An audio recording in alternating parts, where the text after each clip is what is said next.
Welcome to The Point. I'm your host, Anna Kasparian, and today we're going to talk about, as Bush would call it, the internets. I study the reading brain, and my question to all of us is not whether the reading brain will change with the technological changes of the 21st century, but how. What are the effects of the internet on the brain that you know of? The truth is, we don't really know. That we haven't been able to do any kind of controlled experiments, right, where we raise one child with the internet and one child without it and compare their brains. Every experience we have changes our brains. Our brains are very plastic, so just learning in general changes our brains. Exposure to different experiences does.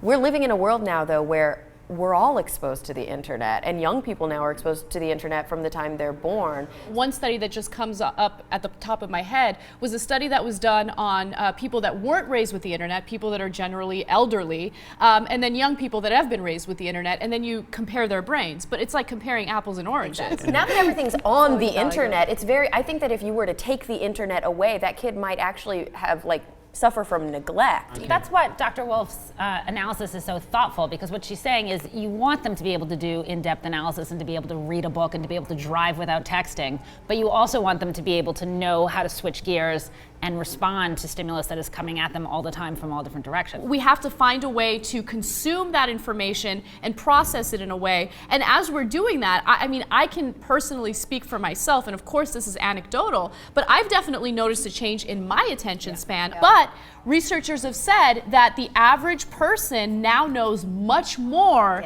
today compared to the average person in the 1960s. Okay. It used to be you had to be really motivated to learn about a random topic. And now you can say on a whim, oh, I wonder about, you can read the Wikipedia entry, and at least you have a basic understanding of it. So the breadth of information is there. I think the question is the depth there? I can access not only the facts of a matter, but everyone's thought about it. I can access the most interesting person's thoughts on it and never have to develop them myself. It's awesome. That's an interesting point. The truth is that one of the great things about the internet and the great things about technology is that people can now connect with very small groups that are actually larger than they once thought. Okay, I was raised Mormon. I never knew there were whole groups of ex-Mormon atheists out there who get together, who talk, who learn from each other, who share their experiences. Because where I lived in my little insulated bubble, how would I have known to meet those people? Politicians in Germany rule that the internet is a human right. And that sounds like something that's a little dramatic, but it's absolutely true. And you touched on this earlier. I mean, if you are raised without the internet, even though you could be used as a control group in a study,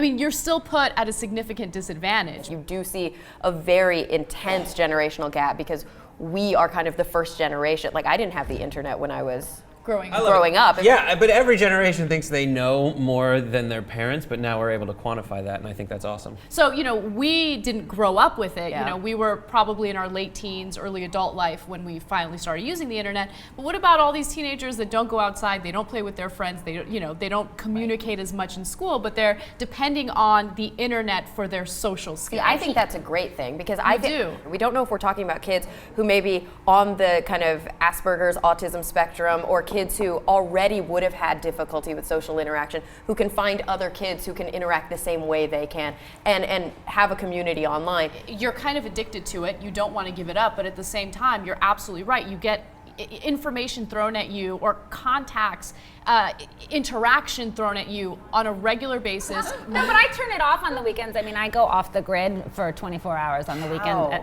It's a conscious choice. I tried to do that, and our producer wasn't too happy about it. I make a very deliberate decision to be off the grid. Start small. We were eating lunch, and we realized we were checking our phones and everything. And so what we did is we just put the phones in the center of the table, face down, and whoever checked it first had to buy lunch. I like this. I like a great idea. plan. Start small. I'm going out to lunch with both of you. Yeah, come out to lunch. And I'll have my friend send you text. Offer a free lunch.